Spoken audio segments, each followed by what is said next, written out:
Father David Michael, welcome back. Thanks for having me. Been looking forward to coming back. I know you look different too with the hair. It's much shorter now than it was last time. I thought you were going to go for like an apostle look. You know, get it nice and long and then grow a beard. I wish I could grow a beard one of these days. Goatee at least? No? Maybe. We'll see. We'll see what happens. I mean, you know, Luis, he's got that whole James Harden look going on. Oh, I know. He is like the beard. When it walks in the room, when he comes in the room, it's like huge. It's awesome. So do you feel like maybe I could do that too? I don't think so. I think I'm not quite there yet. We'll see. It may not be a gift I have, not part of my charism. We'll see. Well, hopefully we won't ever have to go on lockdown again and find out. Yeah, seriously. The last time we had you on the show, we were in the middle of the pandemic. Everything had just pretty much started. You and I, we were on opposite ends of this room. Now, finally, we're close together and we can actually talk to each other. Last time we were all distancing and everything, and it's nice to have things a little bit more normal now. Was it rough for you and Father Dad being far away from everyone, like during the pandemic? It was definitely different. Yeah. It's not something that like they trained you for in seminary. It's like, oh, when the pandemic hits, and you can't, do all these things. Not something you're necessarily prepared for it directly. And a lot of things obviously had to change. But I really felt like this is why I'm a priest, is because the world is unpredictable and things are fragile, and we need to always make sure that we're focusing on the most important things. So for me, it was like, okay, this is the next challenge when it comes to priesthood. How can we respond to this? Yeah. And I, looking back, there are definitely some things you're like, man, we could have done that. We could have done this, right? Hindsight's 2020. But I think overall, I'm glad that we kept the focus that we did, and got through it and continued to get through it. How did the news hit? Like, what happened in the parish when the news hit that we're all going to shut down? Yeah, well, it's amazing how fast it happened, right? Really? There were like murmurings about like this COVID thing, people were talking about it. And then I remember we had a youth retreat for the confirmation kids that we were going to have that weekend. Oh, yes, that's right. And we were getting ready to go. And then it was like, Thursday, it was like, maybe we shouldn't do this, and looking back, it's like, I can't believe we ever thought we were going to do it, you know what I mean?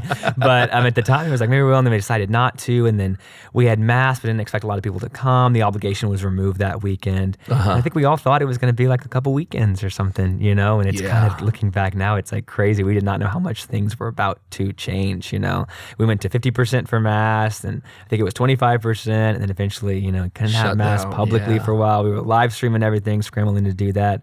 So looking back, I don't think we realized just how intense things were about to get, I mean, it was like, so my family, we were here helping serve the mass when no one was here. Yep. And the thing I always tell people is it's a strange feeling because you feel like you're lucky that you're there. You're thanking God that you're able to attend mass, but at the same time, there's this feeling of guilt. Like, what have I done to deserve to be here when the rest of my church family isn't here? So it almost makes you cry when you think about it. What was the feeling for the priests during that whole time? Yeah. Well, one, I was thankful to be a priest, right? I was thankful to still be able to offer this sacrifice for the people of God, even though people weren't able to come be with us physically at the mass, and that we were mourning that loss. There's still a very real sense in which, as a priest, I offer sacrifice on behalf of the people. Like, that's my job, is like Jesus, to offer sacrifice for the people. So I was still saying mass for everyone. I was still saying mass for them, even if they couldn't necessarily be there for that mass, right? So a real gratefulness to be a priest, but also a unity with the people who, like you said, were struggling from not being able to be there. And I'm glad people wanted to be there, and it was hard not to be, right? That's a sign of love. Not mourning something that you've lost is a sign of love for that thing. If people didn't care they couldn't come to mass, that would be even more of a tragedy, right? So just kind of keeping those two things in tension. The technology of, live streaming and all of that, thank God we had all of that during COVID. I just can't imagine what it would have been like before the internet if a pandemic hit. Yeah. No, to be able to still connect with people, just to communicate with people, I think was huge. And I'm glad we were able to do that. I'm glad Father Dat jumped right on it, and was like, let's go, let's do it. This is the challenge we have. How are we going to respond to it? Let's focus on it. So I'm glad that he did that, and I was right there with him. I do think, with all good things, you have to always make sure you're careful how you use them, because long term we don't want to become dependent on a live stream. That's I was true. talking with a buddy of mine who's a priest recently, and sacraments are so physical, right? So like even today's gospel, we hear about a lady who Jesus heals her and he lays hands on her, right? That's where the healing comes from. Yes. So for us to be present with the community, have our bodies there to receive the Eucharist is huge. And a live stream is a good thing to do. It's good to watch. It's good to FaceTime a friend. It's not the same as being with your friend. Yes, that's It's good to FaceTime your family having dinner. It is not the same as eating dinner with them. So it's good to watch Mass, certainly. It's not the same as being there. It's good to watch people receive the Eucharist. It's not the same as actually receiving the Eucharist yourself. So many benefits to live stream, but also good to recognize there's no actual replacement, substitute for really being with the body of Christ and receiving the body of Christ. During the Wednesday night live stuff, so that was a huge thing for the parish. People were waiting for Wednesday night live, like, not just what you guys were going to eat, but also, the conversation. Yeah. We knew it was a shared experience. What was it like on your end? It was fun. So we had started doing those, I think, before the pandemic, right? We were doing like a monthly kind of live stream to talk with the parish. And we started doing it every Wednesday when the pandemic hit to kind of connect with people. And we tried to make it fun. You kind of alluded to, we started doing different food challenges. Each week, Father Dow and I would pick a food out for the other person to have to eat. I ate all kinds of crazy stuff that What's the thing that you remember the most? Well, I gave him a scorpion to eat, which he ate. He gave me a pickled chicken feet. Oh, that one was Pickled horrible. chicken feet. Oh boy. Stinky tofu. Yeah, it was a lot of crazy remember stuff. you mentioning durian. Durian fruit. Yeah. That was just a random lunch. He was like, "You ever had durian?" And I was like, "No, I'll be down to try though." And he was like, "You want to try some now?" He had some in the freezer, and I was like, "Okay." And so he got it, and it was actually delicious. I really like the durian fruit. Highly would recommend it. I can't get over the smell. My wife loves it, and I know it tastes good. I've tasted it, but I just can't get past the smell. Smell is bad. But once you start to eat it, the smell kind of goes away, right? A little bit. Maybe I haven't gotten to that point. Maybe I've just tasted a little here and there. It tastes good, but you gotta jump in. Now the smell's on my fingers. Yeah, it's strong. So you did a whole bunch of people send suggestions for things to eat? It was fun getting the comments from people. Yeah, all kinds of suggestions and responding to what we were talking about. It was really fun to be able to connect with people on such a natural level. Did other parishes have different difficulties compared to St. Faustina? Did they share? Did any of the priests reach out to you? Yeah, we definitely were communicating with other priests, kind of what they were doing, talking about live streaming, things like that. To your point, not everybody had the same infrastructure we did to do that. So that was a real gift that we had. Volunteers, people like you coming and do music, that kind of stuff. I think was huge. Different financial stuff on different levels with parishes. Everybody kind of experienced it on a different level. I would guess the smaller parishes probably had a little more difficulty compared to the larger ones, huh? Yeah, I would think so. Yeah, and maybe not having the same kind of resources. So, as a priest, trying to support your brothers as best you can, and all kind of be there for each other in a time that was very, totally unprecedented. And speaking about opening things up, when things started to open up, I guess you guys were as happy as we all were to finally be able to come in. Because I do remember the first weekend, I think it was, I saw a lady just standing outside of the parish and she was crying. She was like, "I'm finally back. I'm back. I've been wanting to do this." And it makes you be so thankful. Did a lot of people share stories with you about that? Oh yeah. I mean, this first weekend's having people back was just such a gift, It's just beautiful to be able to be together again and to hear people's stories. Yeah, and you'd see people crying, coming up for communion. Oh gosh. See, I'm getting teary-eyed just thinking about it. Yeah. To not have it does really increase the longing for it, So even though itself not a good thing, not to be able to come to Mass at all, there is a certain perspective that you gain from that, and appreciation, for all of us that we can't take these Sundays for granted, we really can't.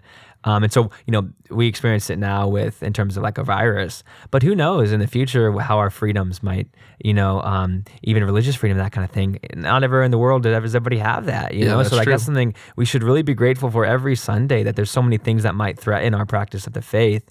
And let's really appreciate every moment that we're able to practice it freely.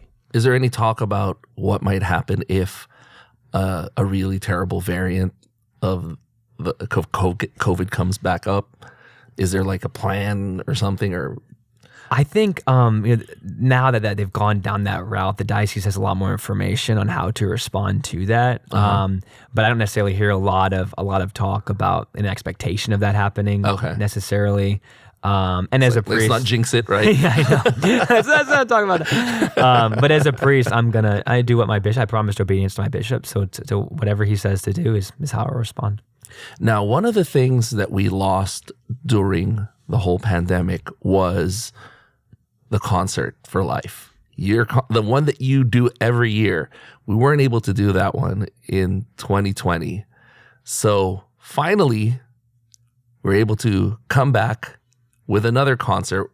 What was that like, finally being able to, plan the concert again? Did you kind of have to shake off the rust a little bit?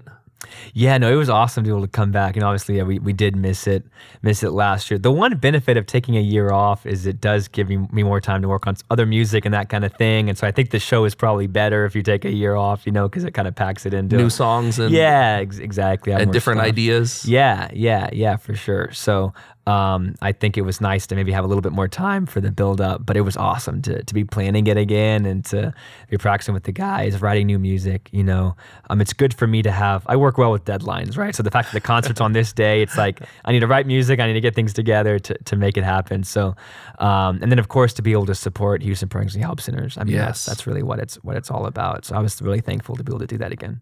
How much lead time do you need to prepare that concert? Yeah. Like how many months ahead do you need to know? So that's a great question. So in terms of scheduling it, we like to have a few months out to set the date, to anticipate it. But in terms of actual prepping for the show itself, throughout the year, I'm always writing homilies, right? So I'm always thinking about the readings, about living the Christian life, about the priesthood. And some of those homilies, I think, naturally lend themselves to maybe becoming songs, or, some thoughts are a good thought. They wouldn't work for a homily, but they would work for a chorus or something like that. So throughout the year, I have tons of voice memos on my phone as I'm driving that I put stuff together. But I don't spend a lot of time necessarily at the piano or at the guitar doing stuff necessarily. Okay. It's a lot of ideas I have. And then probably in the 2-3 months before the concert is really when I'm going through voice memos, going through notes, putting together fragments of songs, kind of finishing stuff out. For me, once I get a good chorus, the rest of it's pretty easy to put together. But once I have the idea, that's really what I'm fishing for, And then, you hear this from everyone who writes music, or produces any kind of art. You write a lot of stuff that's not good and you hope nobody ever hears it, right? Like that all needs to be deleted from the face of the earth. So you've actually done an entire song and said, this is not good enough? Oh, for sure. Yeah, I would say probably most of the songs I've written, nobody's ever heard. Really? Yeah. But I think that's how you get good at it, and you pick the ones that are good. And even before the show, I had a lot more songs that I was going through, and I was sending them to a couple people kind of on my team that helped me go through homilies and songs, and kind of saying like, play this one, don't play this one. I think this one would fit. This one may not fit. So Who's part of that team? Interesting enough, it's my cousin is one of them. She is just really good and super helpful and brutally honest with me about stuff, which I really appreciate. Yeah. She'll tell me like, this is awesome, or like, this, you should never say this again. So I really appreciate that. And then my dad too. Usually those two I always send my homilies and songs to. And I always have them watch videos and things like that before I post them. Just to make sure I'm not missing anything. But I often will pull other people into it as well, So depending on the situation, I often like to get lots of feedback from people before I put things out there. So kind of shaping the set list, you want to have probably, for me, like 18 or 19 things we're doing. Some of those are songs, some's like a drum solo, some is a quick thing, whatever it is. So kind of shaping that. But really with the band, it's just the guys fly in or drive in like the Monday or Tuesday before, and then we practice Tuesday, Wednesday, and show up at the venue Thursday and go. How do you decide who comes? Do you just reach out to priests all over the place? Like, no, it's happened pretty organically, thankfully. Uh-huh. So, Father Ryan, when we had him play, obviously we're at seminary together, so Yes. we started playing together. Father Victor Perez, I was assigned to his parish, so for a year, so we just kind of started jamming together. Okay. So that was pretty natural as well. And then the two guys who are seminarians, Father Kevin Linus and Father Mike Elsner, they're from the Diocese of San Angelo, but we were in seminary at St. Mary's together. So we naturally started playing. Father Kevin's such a good violinist, so he would play at the seminary, and I invited him to come. And then it was interesting because 2 years ago, before that concert, I really needed a bassist, really bad. And we asked a couple people, and they weren't able to come. And it was 2 weeks before, and I was like, need somebody. And someone was like, why not Mike? He plays the bass, doesn't he? And I was like, does he? And I'm like, I think so. I think he was in a band in college. So I called him, and he's an awesome bassist, super good. And so I was so thankful he was able to. It's funny though, because his bass is from his college days where he played really heavy metal stuff. So it's a warlock. So the shape of the body is the body of the bass guitar is it's this big diamond shape. It's kind of edgy. Oh yeah. So it's funny because I love the contrast between that and him as all the priests up there doing a concert for life, So but it's part of him, and it's part of his past and how God has used his gift. So I love the fact that he uses it. You think he might accidentally It would do some damage if he did, for sure. You never know. But and then Father Michael Earthman, he used to play piano and stuff at the seminary. He's a formator there, so I'd asked if he would come. So God has really put all the guys kind of around. It isn't like I ever put out an ad or something for priests or seminarians. It's worked out really organically, and I'm super thankful that those guys come out to help with the cause. I mean, a lot of priests are really busy.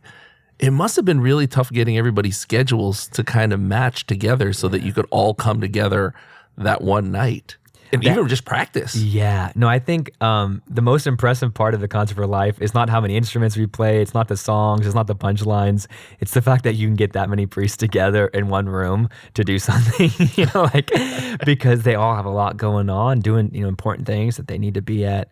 So the fact that we're able to get together and practice, I think is a real blessing. But we have to make the most of that practice time because, come Thursday night, it's showtime regardless.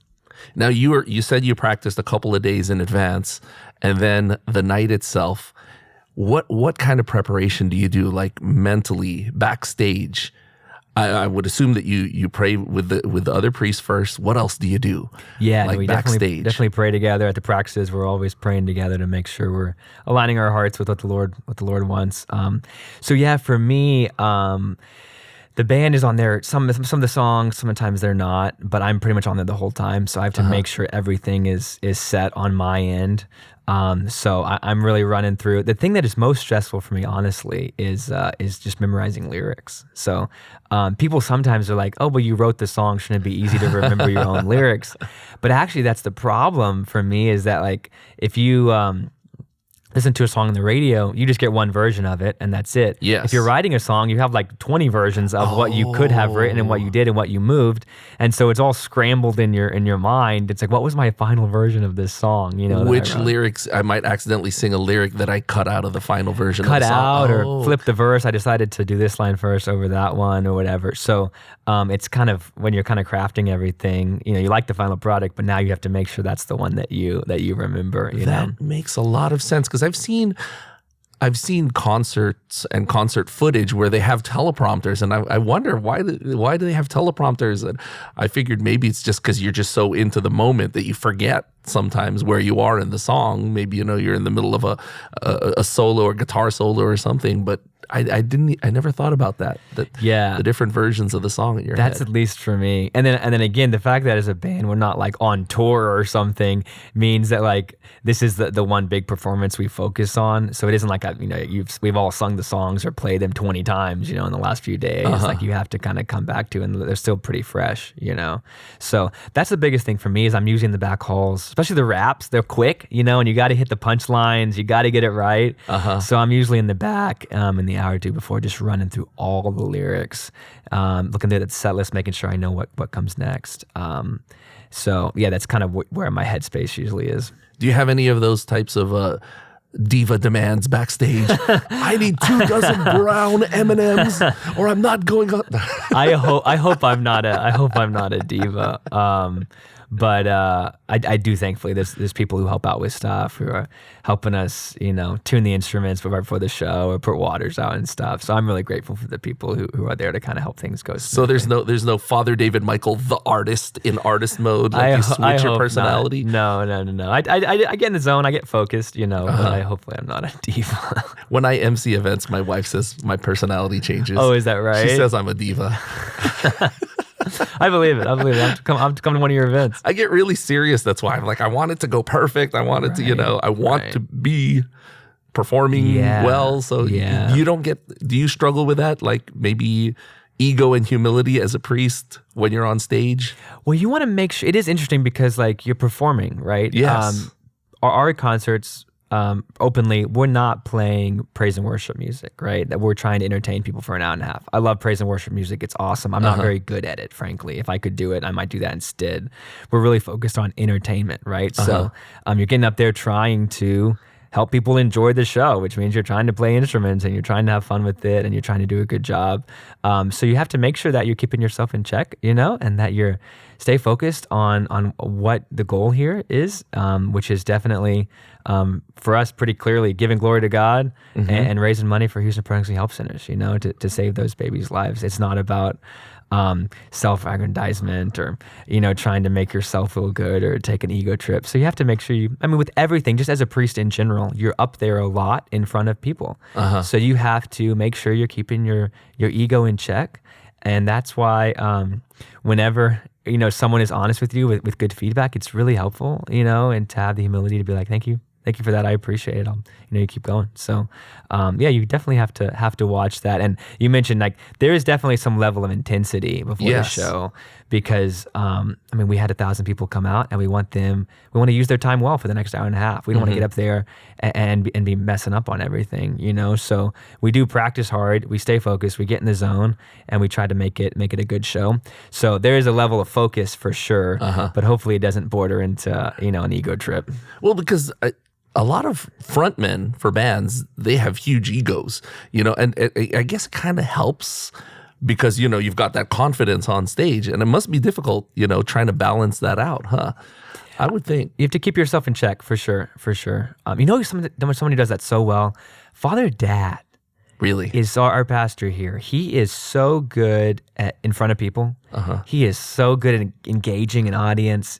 He is so good at playing the center of attention well, in a positive sense, right? As a leader, right? He does that. He's funny. He's engaging. And yet he, as someone who lives with him, he's one of the most humble people I've ever met in my life. He is so willing to step up there and be the guy if he needs it, if the community needs that. If the bishop asked him to come out here and start a parish, which he did, he stepped up and he does it.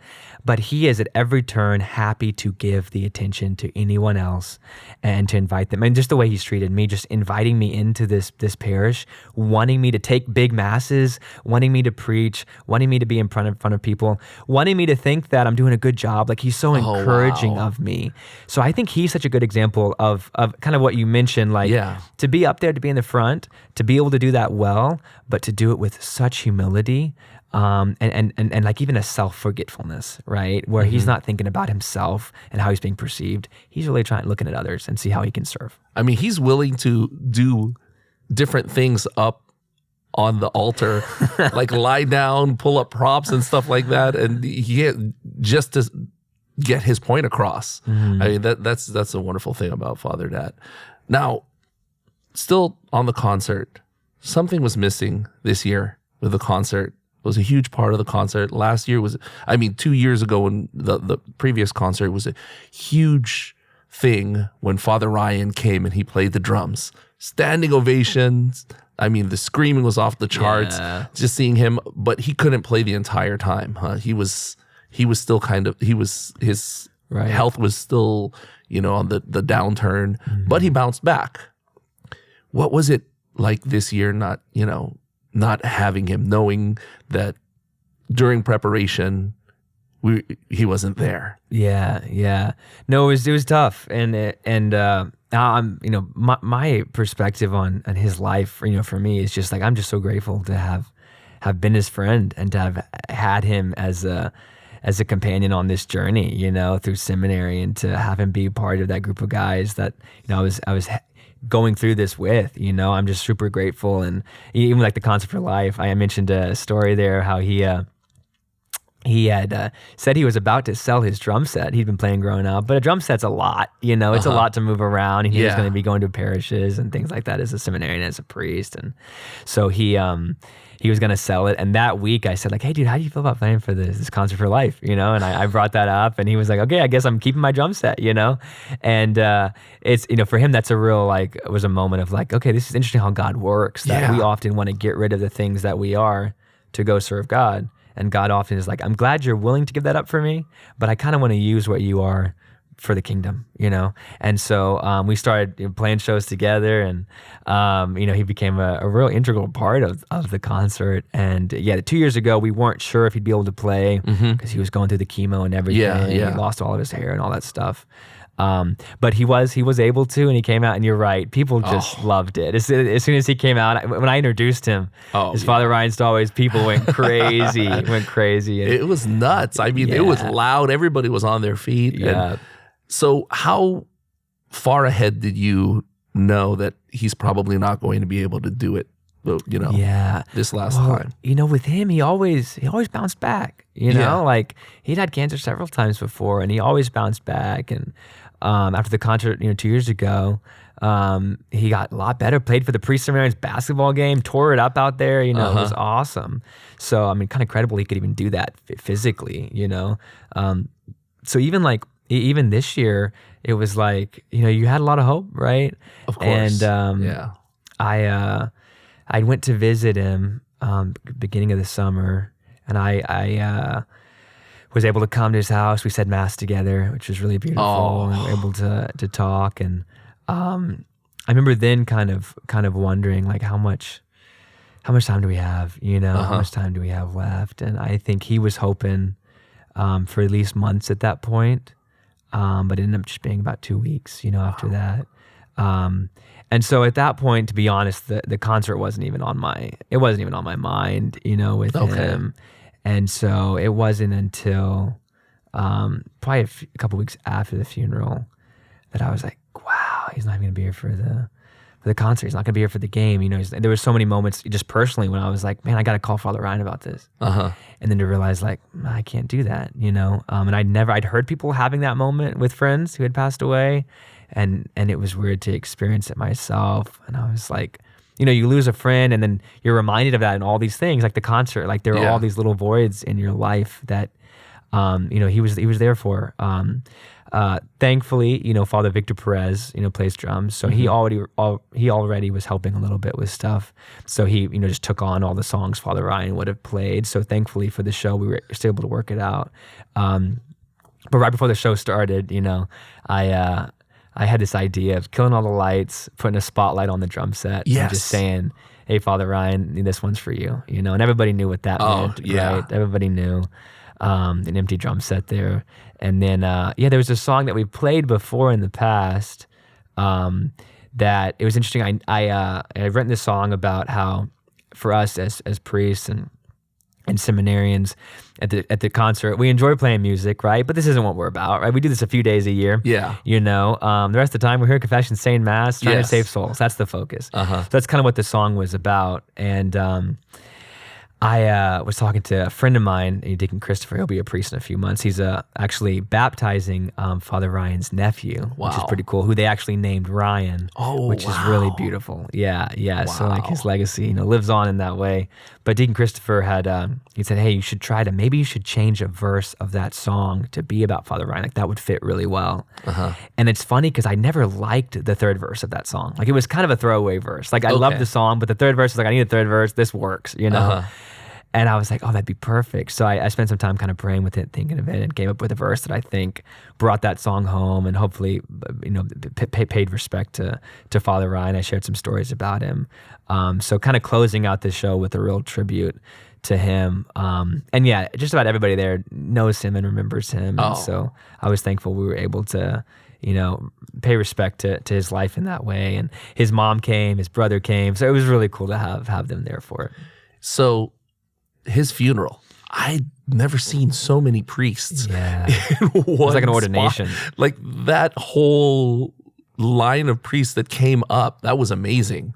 That was amazing. Just watching that, and of course, everybody gets choked up when. Yeah. One thing that I was kind of struggling with or kind of angry about was we had him scheduled for an interview on the show. Yeah. And he got sick the Friday before the interview, and I was like, I was kind of mad at the same time. Like, why did he have to get sick? We could have had his story. Yeah. Couldn't we have had his story? But then I realized,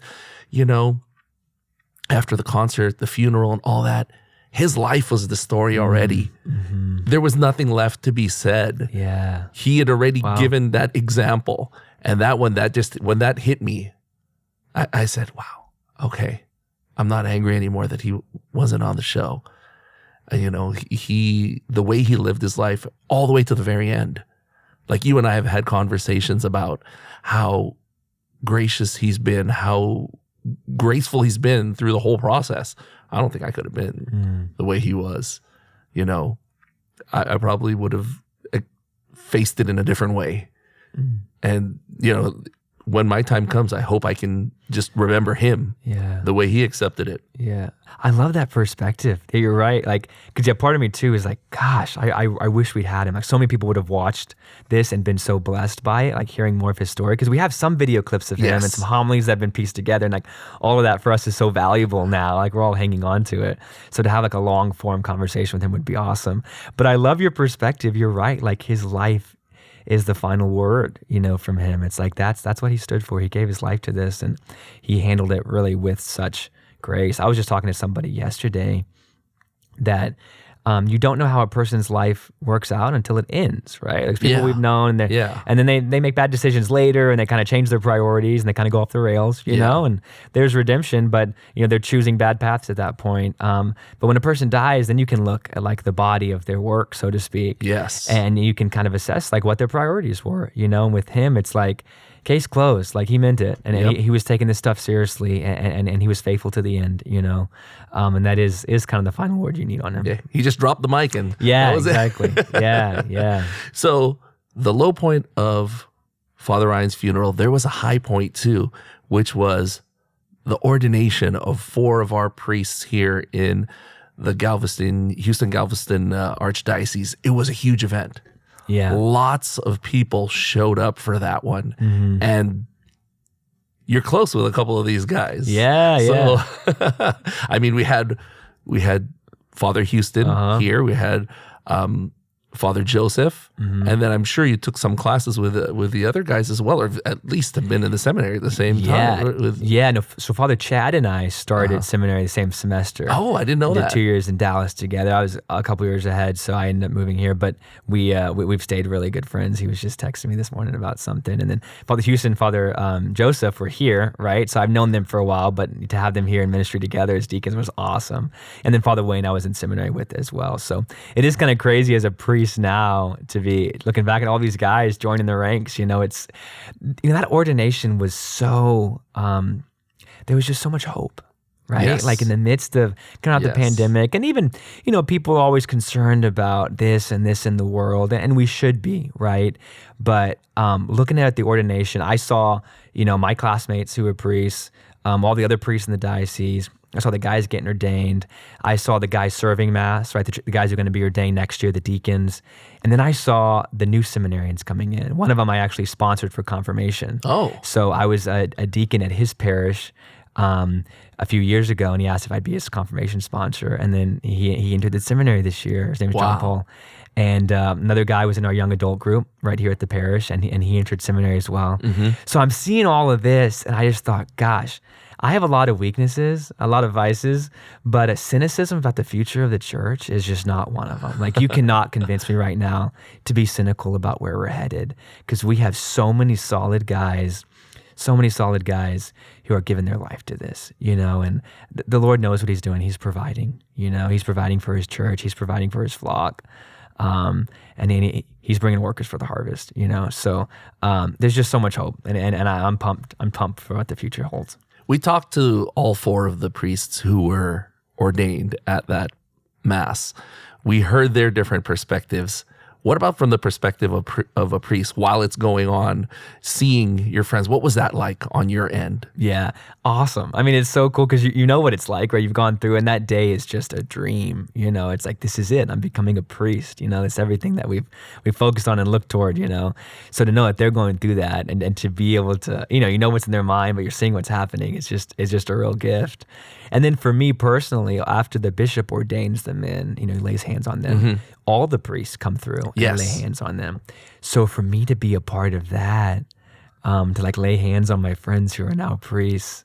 Was that your first time? Yeah, that was because the one last year, not all the priests were able to go because of the COVID stuff. So to be able to lay hands on them and to like welcome them into that fraternity. Yes. To even feel like, okay, man, you take it from here. You're kind of passing on this priesthood and inviting them into it.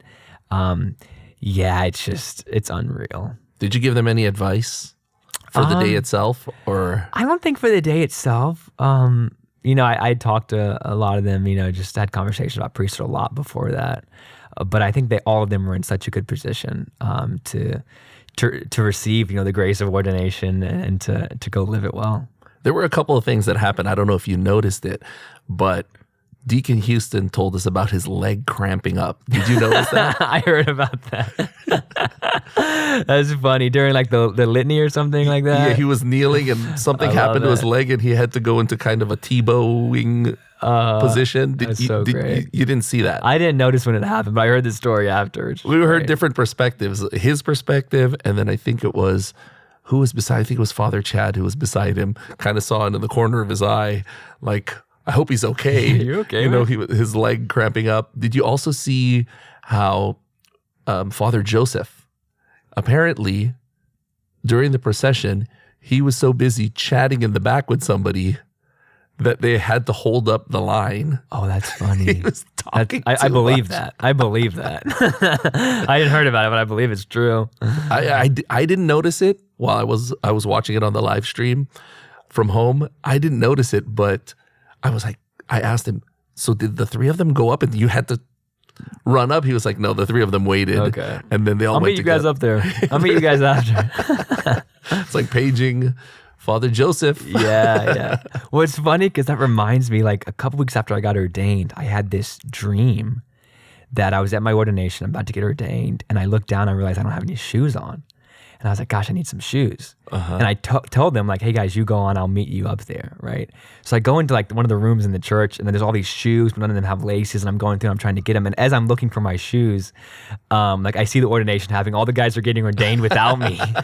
They're all getting ordained without me. Like I miss it because I don't have my shoes. And I woke up in a panic. I was like, am I a priest? Am I a priest? And I was like, yes, I'm a priest. I'm still a priest. It counted. It worked. But I had a couple dreams like that where like I didn't get ordained, which for me was like, that's how much I think ordination meant to me. Was like, there were moments I was like afraid that I'd lost it or something, like it had been invalid and I had to, go back to the bishop and do it again or something. So we talked to a couple of guests recently about the pranks that are pulled on you. Oh, yes. And we went a little bit deep into it. So we kind of talked about it a little bit the last time you were on the show. But one of the things that they talked about was how they didn't start hard with the pranks. They went easy on it. Was there a point where somebody told you, hey, they shouldn't be pranking you? I don't think so. I'm pretty easy to prank because I'm so oblivious sometimes to things. Like I walk right into, I'm focused on like the next task. And so even though like, they have certain seasons where they prank, I kind of zone out and I miss it and then I walk right into it. So I'm easy to prank and I kind of enjoy it. People who spend time pranking you means that I guess they think you're worth the time. So I don't have a problem with it, but they definitely like, they're pretty next level. Like these are not just like your mom's pranks, like they come in hard, they plan it and they set it up and they go big. Like it's impressive, honestly. A lot of people don't know that there were smaller pranks and they kind of felt it out and they saw that you were more receptive to it. And then you were a good sport about it. So they're like, okay, now we can go to a little more hardcore pranks. Yeah. To the point where your dad was involved. Yeah, my dad gave him the spare key to my Jeep. I still kind of can't believe it. It's like it's kind of annoying how my parents are so cool. Like they're so cool. They're willing to give people like the spare key to my Jeep, and they were moving it, putting stuff in it, and yeah, I think we talked about it last time. They like fake broke my window. Yes. And apparently your dad was he wasn't just a big part of it, but he was also one of the kind of masterminds of that. I'm sure he was like throwing in ideas and things like that. Well, he knows I'm cool with it too, but it was next level stuff. It was impressive, honestly. Because I've had some conversations with some parishioners like, where we come from, we don't prank the priest. What is going on? It's a new era. Yeah, I mean, obviously there's lines there, but this group knows the lines. They've never crossed any lines. It's funny. But there's actually a history of it. I talked last time about how I got pranked at my pastoral year parish. I mentioned this at Easter this past year. The parochial vicar had set up a casket. Okay. And, I had asked if I could help with a funeral. And, long story short, I'm helping with this funeral, and the casket opens during the funeral. And I back away, and I'm thinking like, wow, like you did it. You brought this guy back to life, And it turns out it was just some people from the youth group, hiding in there. And so, yeah. So there was no funeral? No, it was completely set up. They brought in a casket for this. It was next level stuff. At least it just opened up and it didn't like reach out to you. Well, it opened up and a hand came. A hand came from under the sheet, and the sheet fell off, and there was a hand, and I literally was like, there's a video of it. I was just like, I was so shocked. And then I saw that it was some people from the youth group. Because I would have, one thing that we said, some of the guests said, when you were scared by that teddy bear, the big teddy bear in your office, it's amazing how I think 90% of people probably would have cursed. All you said was, dang it.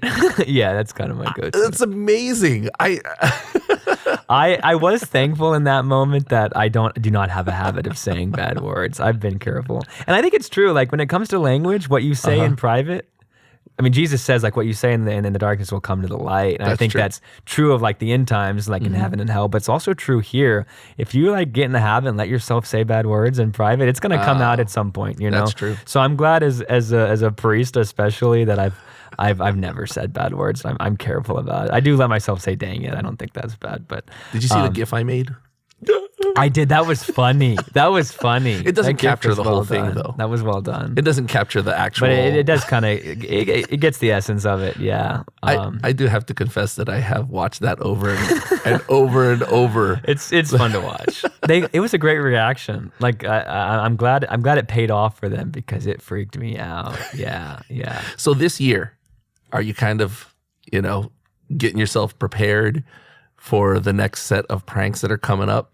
I do need, periodically I think like, oh yeah, December's coming up, but I'm so oblivious. I'll probably walk right into, I need to be more on alert. You got to remind me to be on alert. So you're not like looking over your shoulder trying to listen just to see if anybody's murmuring anything in the background or. I'm not. No. Whatever happens, and I'll enjoy it, At this point though, what can they do?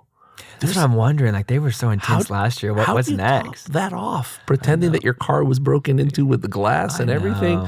I know. I'm wondering. I'm interested to see, or if they're just not going to do anything this year and kind of fake you out. You're looking over your shoulder the entire time and nothing happens. It could happen. I doubt it. This is probably my last year at the parish. I doubt that they're going to let me off that easy. We'll see. Now, speaking of it probably being your last year, the last time we spoke to you, you said you were renewed, but usually a parochial vicar stays about 3 years or so? Usually, yeah. And you're coming up on that, huh? Yeah. So you never know. There's not like a set term for a parochial vicar, but usually it's about 2 to 4 years, depending on the circumstance. And it sounds like it'll be 3 for me from what I've heard from people. You don't know. I mean, I would love to be here in a 4th year. That would be awesome if they say that. But I do want to, prepare myself in case I do get moved. Can you not say, well, you got to kind of cut out the COVID year? Well, I think that's part of why I probably got this 3rd year. If it hadn't been for COVID, I maybe could have been moved last summer. So. Oh, wow. So what kind of murmurings have you heard? Have you heard something from Father Dat? Or not from Father Dat. Somebody in the Archdiocese, probably? My parents were talking to somebody with the Archdiocese, and they made it sound like they thought I would probably, just don't get too just recognize that you're not going to be there forever, right? Which I totally do. So that could be theoretically 4 years, but I want to be prepared in case it's 3. How far in advance do you find out? It depends. It really depends on the situation, but I would probably say about a month out. You'll probably know. When should we start praying? Like what month?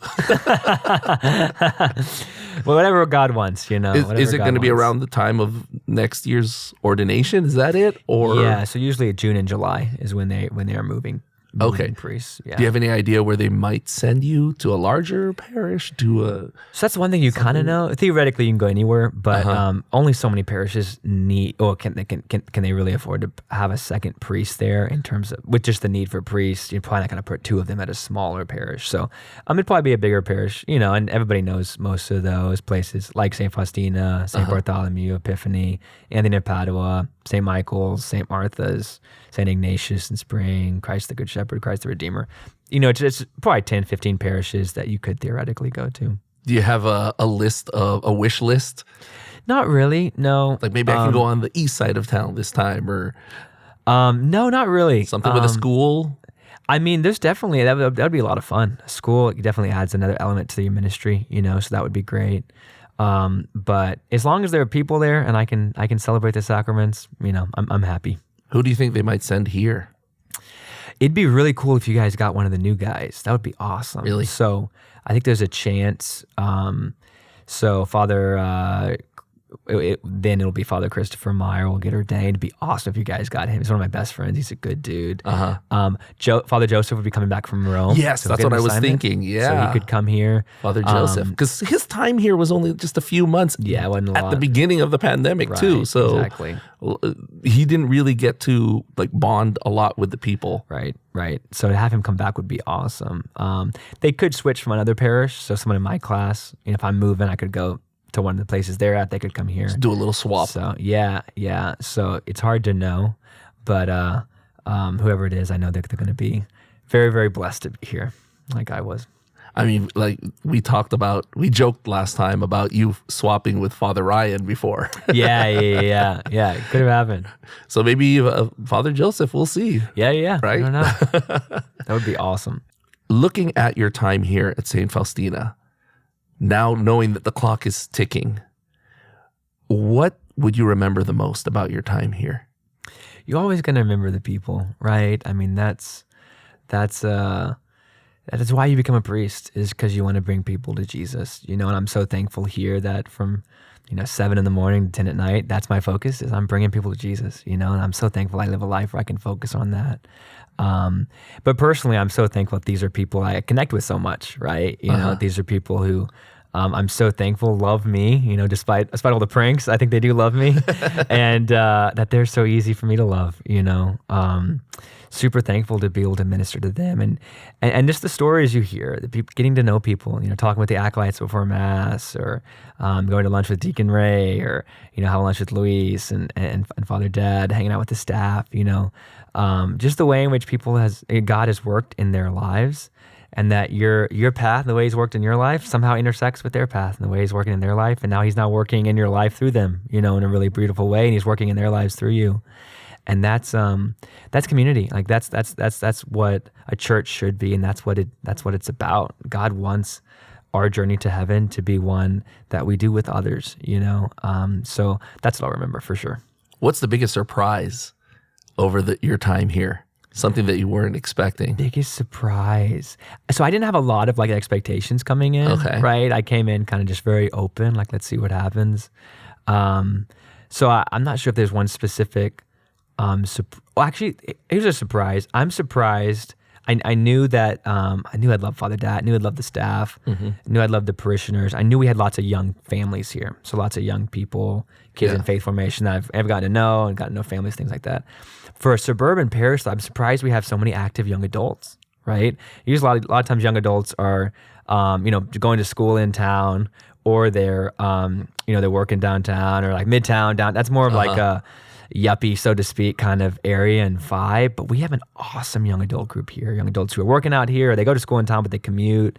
Or they're working at parishes out here. Like that has been a surprise for me, just how vibrant the young adult group is and how they are so engaged and committed to the faith.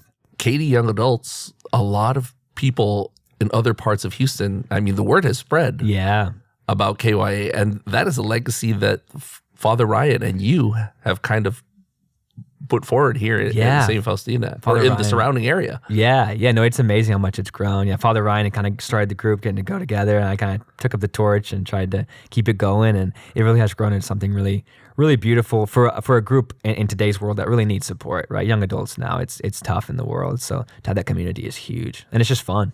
What plan do you have for yourself for the next parish?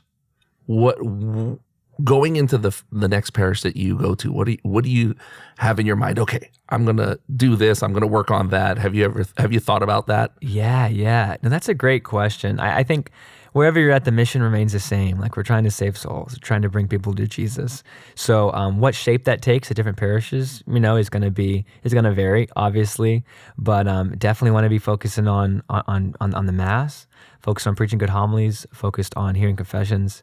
And then whatever, shape that takes, specifically for the needs of those people in that demographic, you respond to that. I think the pandemic kind of showed us in a lot of ways the power of like using social media a little bit. And I think that goes hand in hand with parish ministry in a lot of ways, that it's parish ministry itself provides the content, it's social media is just a way to kind of get the gospel out there, so you go into the parish wanting to support the pastor and what he's doing, so I am there to help, to serve, to support, him and his mission. So it come in very open, to being a servant in that way. So you're going to continue with the concerts, right? We're going to look forward to that, even if you're not. As long as the Houston Pregnancy Help Center needs the money, which I think they do, and as long as no one from the diocese is telling me, however they direct me is what I'll do. So I'm happy to keep going, keep doing it. All right. So they've never said anything bad? No. I've never had any problems. I've already checked with people on it. The vocations directors, when I was in seminary, asked about it. So, I haven't gotten any negative feedback, which is good. Cool. Now, your latest profile picture on Facebook, I love it. It's so cool. Hey, thanks. You've got the skinny pants, and then you've got the white shoes and everything. It's very modern. It's cool, but at the same time, you've got the collar on. Has anyone said anything to you about that?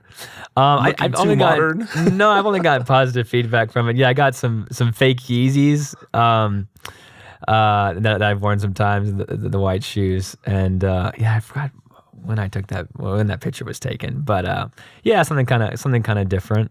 I am really big on wearing the collar. I feel like you can wear whatever shoes you want, pants you want, but the collar is such a witness to people and such a representative of like Christ for people. Like, people think of Jesus when they see the collar. So whatever kind of form that takes in terms of the rest of the fit, I'm all about it. I love the message that it sends. Like, you can be cool, you can be modern, but still, be a priest.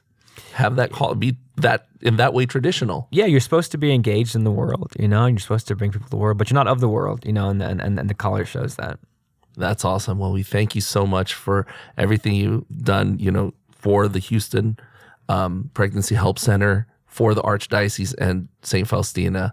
I'm thankful just to be along for the ride. Well, we look to hear more from you. And of course, a lot of us are going to be at your concerts and all of that in the future. And we will be following you on social media as well. Awesome. Thanks for what you guys are doing. Always good talking. Oh, yes.